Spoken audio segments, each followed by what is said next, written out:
మనలో చాలా మందికి సరైన బ్రషింగ్ హ్యాబిట్స్ లేకపోవడం, ఉదయం కానీ రాత్రి పడుకునే ముందు కానీ సరిగ్గా బ్రష్ చేసుకోకపోవడం, ఏదైనా తిన్న తర్వాత నోటిని సరిగ్గా ఉపయోగించకపోవడం, దంతాలపైన శ్రద్ధ లేకపోవడం, ఇలాంటి సమస్యల వల్ల పళ్ళు పసుపు పచ్చగా మారుతూ ఉంటాయి. చిగుళ్ళ వాపు, పళ్ళు రక్తం కారడం, పళ్ళు జివ్వుమని లాగడం వంటి వాటితో బాధపడుతూ ఉంటారు.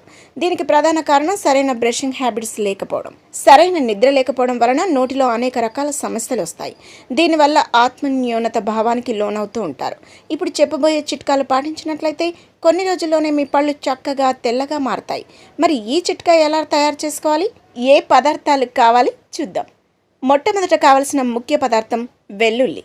ఈ వెల్లుల్లిపాయలు యాంటీ బ్యాక్టీరియల్, యాంటీ ఫంగల్ లక్షణాలు పుష్కలంగా ఉంది. ఇది నోటిలో పెరిగే బ్యాక్టీరియా నిర్మూలించడంతో పాటు దుర్వాసన, పళ్ళు పసుపచ్చగా మారడం, చిగుళ్ళ వాపులు, పండ్లకు సంబంధించిన సమస్యలు, ఇలాంటి సమస్యలను దూరం చేయడంలో వెల్లుల్లి చాలా అద్భుతంగా ఉంది. దీంతోపాటు మనకు కావాల్సిన మరో పదార్థం నిమ్మకాయ.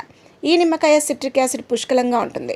పండ్లు పసుపచ్చగా మారడం, పళ్ళపై గార, అలాగే నోటి దుర్వాసన సమస్యలను దూరం చేయడంలో ఈ నిమ్మకాయ ఎంతగానో పనిచేస్తుంది. నిమ్మకాయలో ఉండే యాంటీ బ్యాక్టీరియల్, యాంటీ ఫంగల్ లక్షణాలు నోటి దుర్వాసనను దూరం చేయడంతో పాటు పసుపచ్చగా మారిన పళ్ళని మళ్ళీ తిరిగి తెల్లగా మాత్రం చాలా అద్భుతమైన ఫలితాలను ఇస్తుంది. ఇక మూడవ పదార్థం, ముఖ్యమైన పదార్థం ఉప్పు. ఉప్పులో యాంటీ బ్యాక్టీరియల్ లక్షణాలు సమృద్ధిగా ఉన్నాయని, నోటిపై బ్యాక్టీరియా నిర్మూలించడంలో ఉప్పుకునే ప్రథమ స్థానం ఉంటుంది. పసుపచ్చగా మారిన పండ్ల మీద కూడా ఉప్పు బాగా ప్రభావం చూపించింది. చాలా అద్భుతంగా పనిచేస్తుంది. న్యాచురల్ బీచ్ లాగా పనిచేస్తుంది. మనం ముందు తరం వారు దంతధావన నానికి ఉప్పును వాడేవారని, అయితే నేను నవీన పోకడలను కారణంగా మన ఉప్పుని దూరంగా పెట్టారు. చిట్కా తయారు చేసుకోవడానికి ఆఖరి పదార్థం టూత్పేస్ట్. సాధారణంగా వాడే బ్రష్ చేయడానికి వాడే టూత్పేస్ట్ను వాడొచ్చు, ఎలాంటి ప్రాబ్లం లేదు. ముందుగా నిమ్మకాయ టూత్పేస్ట్, ఉప్పు, వెల్లుల్లిపాయ ఉపయోగించి ఈ చిట్కాని ఎలా తయారు చేసుకోవాలో ఇప్పుడు తెలుసుకుందాం. ఎలా ఉపయోగించడం వలన పసుపు పచ్చగా మారిన పళ్ళు తెల్లగా మారుతాయో కూడా తెలుసుకుందాం. ఒక బౌలే తీసుకోవాలి. వెల్లుల్లిపాయ ఒక రెబ్బ తీసుకొని దానిని మెత్తగా పేస్ట్ లాగా చేసుకోవాలి.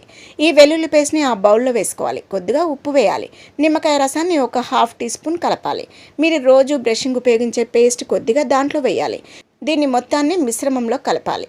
దీన్ని మీకు ఖాళీ ఉన్న సమయంలో కానీ, రాత్రి పడుకోబోయే ముందు కానీ, లేదా ఉదయం నిద్రలేవగానే బ్రష్ చేసుకునే సమయంలో కానీ ప్రశ్నించే బదులుగా దీంతో బ్రష్ చేసుకోవచ్చు. రోజు మనం బ్రష్ చేసుకుని బ్రష్తోనే దీన్ని వేసుకొని పేస్ట్ చేసుకోవచ్చు. పళ్ళపై ఉన్న పచ్చదనం పోయేదాకా చక్కగా శుభ్రం చేసుకోండి. అంతేకాని పళ్ళని గట్టిగా రుద్దకూడదు. చాలామందికి బ్రష్ ఎలా చేయాలో తెలియదు. లెఫ్ట్ నుంచి రైట్, రైట్ నుంచి లెఫ్ట్కి చేయకూడదు. పైనుంచి కిందకి, కింద నుంచి పైకి బ్రష్ చేయాలి. ఈరోజు చేయాల్సిన అవసరం ఉండదు.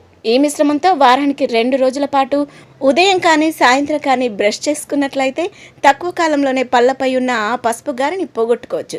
చల్లటి పదార్థాలు తిన్నప్పుడు పళ్ళు జివ్వుమని లాగడం వంటి సమస్యల దగ్గర నుంచి నోటి దుర్వాసన వంటి సమస్యలు కూడా పూర్తిగా తొలగిపోతాయి.